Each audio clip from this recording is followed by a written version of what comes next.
वज़ीर आला खैबर पख्तूनख्वा सुहेल आफरीदी की हिदायत पर महकमा खुराक ने पंजाब हुकूमत को बाज़ाब्ता ख़त अरसाल कर दिया है। खैबर पख्तूनख्वा हुकूमत ने पंजाब से गंदम और आटे की तरसील पर पाबंदियों के खात्मे का मुतालबा किया है। तफसीलात जान लेते हैं। इस पर आबिद हमीद, ब्यूरो चीफ पेशावर हमारे साथ मौजूद हैं। आबिद, बताइएगा ख़त अरसाल किया गया, क्या लिखा गया ख़त में?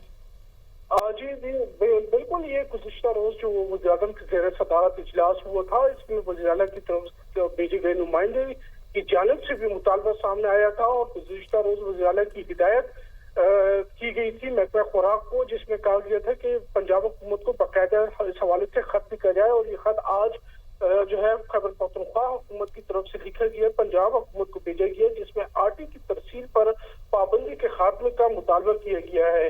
वज़ीर-ए-आला की जानिब से जो खत की हिदायत की गई थी, उसमें लिखा गया है कि आर्टिकल 151 के तहत जो सूबों के दरमियान आज़ादाना तिजारती विफाकी जमानत है और आज़ादाना तिजारत की इजाजत दी गई है, और कोई भी हुकूमत जो है सूबाई हुकूमत किसी भी चीज पर पाबंदी आयद नहीं कर सकती।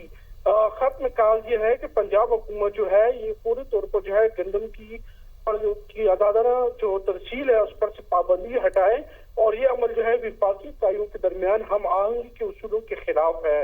ये खत जो है महकमा खुराक की जानिब से जो है विफाकी हुकूमत को भेज दिया गया है। जी, आटे की तरसील पर पाबंदी के खात्मे का मुतालबा किया गया है। Abid Hamid, bureau chief Peshawar, update करे थे। शुक्रिया आपका।